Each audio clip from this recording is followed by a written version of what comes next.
സാമ്പത്തിക സുരക്ഷാ നയതന്ത്ര വെല്ലുവിളികളുടെ കൊടുങ്കാറ്റാണ് പാകിസ്ഥാൻ അഭിമുഖീകരിക്കുന്നത്. നിരവധി വെല്ലുവിളികളെ പാകിസ്ഥാൻ നേരിടുന്നു. ഉയർന്ന പണപ്പെരുപ്പം, കുറഞ്ഞ വിദേശ നാണ്യശേഖരം, ഗണ്യമായ കടബാധ്യത എന്നിവയാൽ അടയാളപ്പെടുത്തിയ കടുത്ത സാമ്പത്തിക പ്രതിസന്ധിയാണ് രാജ്യം നേരിടുന്നത്. തീവ്രവാദ ആക്രമണങ്ങളുടെ പുനരുജ്ജീവനവും അയൽരാജ്യങ്ങളുമായുള്ള ബന്ധം വഷളായതുൾപ്പെടെ സുരക്ഷാ വെല്ലുവിളികൾ സാമ്പത്തിക ദുരിതങ്ങളെ കൂടുതൽ പ്രശ്നങ്ങൾക്ക് കാരണമാക്കുന്നു. പഹൽഗാം ഭീകരാക്രമണത്തെ തുടർന്നാണ് ഇന്ത്യയുമായുള്ള സംഘർഷം. വഹിക്കാൻ കഴിയാത്തത്ര സാമ്പത്തിക ബാധ്യതയാണ് പാകിസ്ഥാൻ ഭരണകൂടം നേരിടുന്നത്. ഉയർന്ന പണപ്പെരുപ്പം, കുറഞ്ഞ വിദേശ നാണ്യ കരുതൽ ശേഖരം, ഗണ്യമായ കടബാധ്യത എന്നിവയാൽ പാകിസ്ഥാന്റെ സമ്പദ് വ്യവസ്ഥ പ്രതിസന്ധിയിലാണ്. 2025 ജനുവരിയിൽ രാജ്യത്തെ പണപ്പെരുപ്പ നിരക്ക് 29% രേഖപ്പെടുത്തിയത്. വിദേശ നാണ്യ കരുതൽ ശേഖരത്തിൽ ചാഞ്ചാട്ടം തുടരുകയാണ്. 2025 ഫെബ്രുവരി 9 വരെ കരുതൽ ശേഖരം $13.15 ബില്യൺ ആയിരുന്നു. പാകിസ്ഥാന്റെ മൊത്തം കടം അതിന്റെ GDPയുടെ 70% കവിഞ്ഞു. 2025 സാമ്പത്തിക വർഷത്തിൽ $22 ബില്യൺ വിദേശ കടം പാകിസ്ഥാൻ തിരിച്ചടക്കേണ്ടതുണ്ട്. അന്താരാഷ്ട്ര നാണയനിധി പാകിസ്ഥാന്റെ വളർച്ചാ നിരക്ക് 3% നിന്ന് 2.5% കുറച്ചു. ഇത് രാജ്യത്ത് സാമ്പത്തിക ദുരിതങ്ങൾ കൂടുതൽ വഷളാക്കി.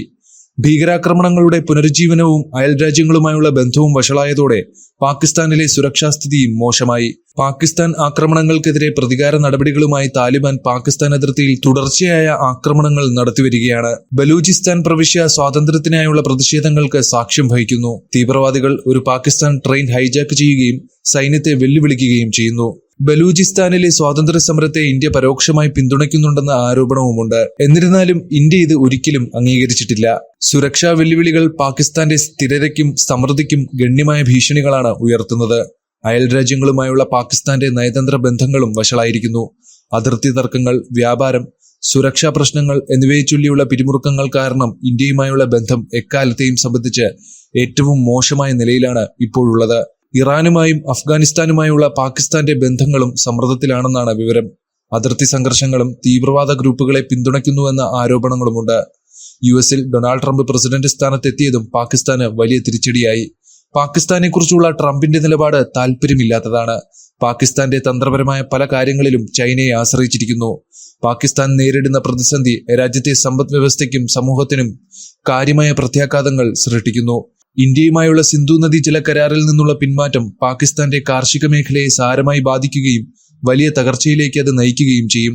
സാമ്പത്തിക പ്രതിസന്ധി ദാരിദ്ര്യം വർദ്ധിക്കാൻ കാരണമാകും.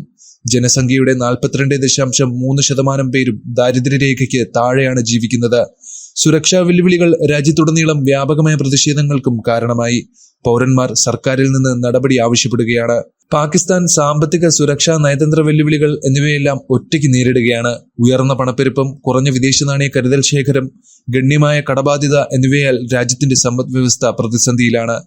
തീവ്രവാദ ആക്രമണങ്ങളുടെ പുനരുജ്ജീവനവും അയൽരാജ്യങ്ങളുമായുള്ള ബന്ധവും വഷളായതോടെ സുരക്ഷാ സാഹചര്യം വളരെ മോശമായ നിലയിലായി. അതിർത്തി തർക്കങ്ങൾ, വ്യാപാരം, സുരക്ഷാ പ്രശ്നങ്ങൾ എന്നിവയെ ചൊല്ലിയുള്ള സമ്മർദ്ദങ്ങൾ കാരണം അയൽരാജ്യങ്ങളുമായുള്ള നയതന്ത്ര ബന്ധങ്ങളും വഷളായിരിക്കുന്നു. പാകിസ്ഥാൻ നേരിടുന്ന പ്രതിസന്ധി രാജ്യത്തെ സമ്പദ് വ്യവസ്ഥയ്ക്കും സമൂഹത്തിനും കാര്യമായ പ്രത്യാഘാതങ്ങൾ സൃഷ്ടിച്ചു. കൂടാതെ പൗരന്മാർക്ക് സ്ഥിരതയും സമൃദ്ധിയും ഉറപ്പാക്കാൻ സർക്കാർ ഈ വെല്ലുവിളികളെ എങ്ങനെ മറികടക്കുമെന്ന് കണ്ടറിയണം.